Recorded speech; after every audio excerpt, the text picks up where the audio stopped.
Hi, everyone. Today I want to talk to you all about forbidden acupuncture points in pregnancy, when you should use these forbidden acupuncture points, when you shouldn't be using these forbidden acupuncture points, and how you should be using these forbidden acupuncture points. So, first, let's talk about why I came to this subject. So, I often get asked by observers in my clinic when I treat, for example, spleen 6 and on a pregnant patient, like, why would you treat spleen 6? Is forbidden. Why are you going there? How are you keeping yourself safe? So, well, keeping the client safe, actually.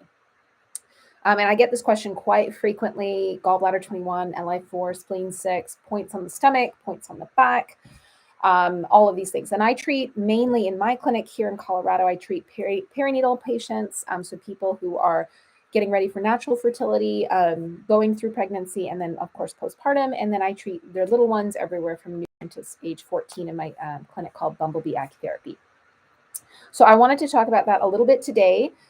Before we get into that, of course, if you are interested in Japanese medicine and you are new to this channel, welcome so much. I'm so glad you're here and that you are spending your time, energy, and effort learning this amazing medicine. Please don't forget to like, subscribe, and hit that little bell to be notified of future videos coming out all about Japanese medicine every single week here on this channel.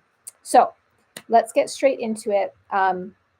And let's talk about some very specific cases. So, for example, so I work very closely with some home birth midwives, and one of the kinds of patients that I quite frequently see is umbilical hernias in pregnant clients. Now, treating the belly while a pregnant place, while a pregnant plate, I cannot talk, while a pregnant patient is pregnant, obviously because they're pregnant, um, is completely forbidden in TCM. You are not allowed to treat the belly. You are not allowed to treat gallbladder 21. You are not allowed to treat LI4. You are not allowed to treat spleen 6. So let's talk about real quick why you're not supposed to be treating those points, why I do treat those points, and then recommendations for you to when and how to do these things, because I really want to keep you and your clients safe when you're utilizing this amazing acupuncture medicine, especially when you're trying to get into Japanese medicine, because sometimes Japanese medicine can feel a bit like the wild west. You're like, oh, so this amazing practitioner did it, so why can't I do it? But in TCM school, they told me not to do it. So when do I do it? And I don't really understand why I'm not supposed to be doing it. And so it becomes a very difficult situation. And most of the time, practitioners are like, whatever, I'm just not going to do it because it's not safe. So let's talk about first gallbladder 21, LI4, and spleen 6, and why are those considered like no points during pregnancy. So there is a classical iteration, a classical statement. Don't ask me which classic, I'll have to look it up. I'm not good with those kinds of things.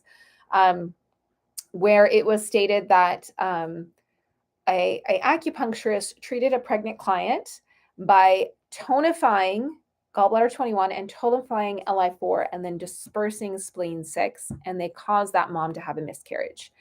Now, I am not the writer of TCM textbooks, but I'm pretty sure that that is the reason why those points in particular became no points for pregnancy. And there's a specific reason why. So let's talk about the theory of why that wouldn't be a good thing, right? First of all, we're tonifying the upper taiyang. We are tonifying the upper part of the body and putting pressure on the upper part of the body. Now, in Japanese medicine, I don't know about in TCM, but in Japanese medicine, the shoulders are actually, the shoulders and the eyes are equivalent to the top part of the uterus and also the tendons and ligaments that are holding, ligaments that are holding up the uterus. They're considered the same mirror image, right? So whatever happens to the shoulders is going to happen to the top of the uterus, right? And all of the ligaments connected to that uterus and holding it up. So we're putting pressure by tonifying. We're locking in, we're solidifying, we're giving more ample energy and ki to the upper part of the uterus and the upper part of the body by tonifying gallbladder 21 and LI4. Now, not to mention, is that just silly? Because usually if you tonify here and disperse down below, well, you're going to cause someone to not feel really great. So that's the first thing, that it's just kind of a silly treatment to do. But also, if you tonify up top and then disperse down below, you are going to cause someone to lose their child, right? As far as theory is concerned. Now, in actuality, are you really going to cause someone to have a miscarriage? I think that depends on the parent. If the parent has a history of miscarriage and you do that kind of treatment to them, yeah, there's a possibility that you could, and you really need to be careful about that. Um, I would say for the average mom, it takes more than a little treatment in order to stimulate a miscarriage. Saying that, we also have to think about the needles that they used when this treatment originally happened. And those were big, thick, really, really gnarly needles. They were very aggressive needling techniques, very aggressive needles compared to today when we're using like, 20 by 30s or 20 by 50s, even. It's just very aggressive. So that's the kind of the reasoning behind these points being forbidden. Now, the reasoning behind the stomach being forbidden is there is another classical commentary that I remember from school. So again, I'm not sure exactly where it came from, so I apologize for not being able to quote correctly. Where someone inserted a needle into the stomach and they again caused the infant to die. So we have to think about classical situations. In the past, they use really big needles and really aggressive techniques, right? So if they're inserting a needle into the stomach, they were really inserting that needle. In order to make it through to the uterus, they had to really insert that needle really, really deeply. Obviously, that's something you don't want to do. Don't want to extremely insert a needle. Saying that, even if a mom is in her third term, even if you fully inserted a 20 by 50 needle, I highly doubt that you're going to puncture the uterus or puncture the baby. You still want to be careful, right? But there are many situations where I do treat umbilical hernias and I treat them directly on the stomach. And I do that with moxibustion. Woohoo! So moxibustion is an amazing, amazing way to treat umbilical hernias. And it actually, I've seen it not only stop the umbilical hernia from spreading and getting worse, but I've also seen it actually start to decrease and go back into the stomach. Now, does it 100% heal the hernia? No, it does not.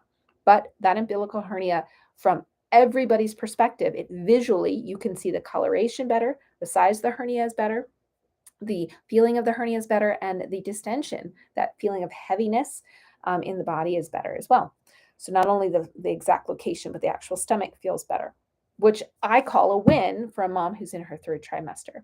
So how I treat the stomach directly with umbilical hernias is I actually do tonifying moxa all around the hernia. And I also do tonifying needle techniques all around on the edges of the hernia and also in the center of the hernia. So you're essentially closing in the boundary and then also aiming for the very center deficiency. Now, interestingly enough, I had a mom who, fourth time mom, who had a very bad umbilical hernia, second baby that she's had the hernia with. The hernia was probably that far easily off of her belly and quite large. Um, Obviously, she's in her third trimester. You can't get that hernia fixed at that point. So it's more about controlling it until she had the baby. And I did a tonifying needle technique in the center of it, which means deep, slow, and few. That is a tonifying technique. And I inserted one needle for a minute and left it there while holding on and listening. And then I took it out and closed the hole. And actually, the point did start bleeding on its own. Now, there's two different times when a point starts to bleed. One is that you did a wrong treatment, meaning that you inserted the needle one way and you took it out and scratched that tissue. And when you do that, you're going to cause a bleed. Obviously, you're scratching the internal tissue. Now, when that happens, that bleed tends to come out slowly because remember, it has to well and then come out because it's bleed. Now, if the body is trying to do that second option, which is actually trying to get out blood stasis from the body, similar to when you do bloodletting, it's going to come out usually right away and with force. And that's what happened with this mom. And actually, with that bloodletting on accident, to be quite honest, though, the body did it on its own. No joke, her hernia went from that big to that big and like half the size and much better color. And at that point, I did mostly tonifying moxa on her after that. So it's a really good, I think, I like to quote Erlen Truitt, Dr. Erlen Truitt, and he quoted his teacher, Kuwahara Sensei, in saying, the point in the book is good for the book. Point in the patient is good for the patient. His interview that I did with him, by the way, is quite good. I highly suggest you watching it. But, you know, would I normally recommend any acupuncturist out there in the world to say, yeah, you can just treat a pregnant client's belly and you won't have any issues. You should bloodlet you should not be doing that. Please do not misunderstand what I'm saying. All I am saying is that with the correct technique and the correct understanding of what's happening, you can use these forbidden points safely. So the key to this really is the understanding of when you can use points correctly and the confidence that you can use those points correctly. Now, these two things only come with experience and mentorship. Between these two things, because you have to see when your mentor uses these points and when they don't. And you have to have someone there to back you up when you have questions about when to use these points and when to not use these points. And I cannot stress this enough. Please do not listen to this video and be like, I'm just going to treat spleen 6, blah, blah, blah, blah. Because you can really cause damage to that life that you're treating and that other life that's within that life, right? So I want you to be really safe, but with the understanding that with proper mentorship, all points are totally accessible for you to use if it's the right time for that patient to use them. And I really do think that's important. If it's the right point at the right time, then it's the right point. But if it's the right point at the wrong time, it's the wrong point, right? So you have to be really careful about that. And just on a last note here, because we are getting to our about 10-15 minute, which is where I like to stop these guys. Moxibustion on spleen 6 in Japan is done as a normal moxibustion treatment. And they have lay people doing it. And you actually start with 3 cones in your first trimester, and then past your first trimester, for every month that you go past, I believe you add another cone. I believe there's like a specific protocol to that, but doing tonifying moxa at spleen 6 is a really good way to strengthen the mom and to strengthen and grow a very healthy child. So I think it's quite silly to never be able to use spleen 6 in pregnancy. Actually, it's very silly to never be able to disperse gallbladder 21 in pregnancy. It is silly to try to do these things without the understanding of the client, of where they're at, and of your techniques and abilities at that time. So with that, we will end today's Wednesday Live. This is just about talking. So next week, I am going to go into a little bit of my bloodletting technique. It's not mine, of course. All of the things that I talk about on this channel are not mine at all. They are things I was taught by my teachers in Japan, and I am just trying to spread the love and the knowledge so that way you can become a better practitioner for your clients and a better student when you go and learn with advanced Japanese practitioners. So that is my goal for this channel. That is the goal for ShinKyu University. And I really do hope that I can assist you along your path. If there is anything that you would like to learn about in your Japanese medicine journey, please do put it in the comments. I would love to hear from you. Also, please do not forget to hit the like and subscribe button. And I will see you next Wednesday on the next Wednesday Live.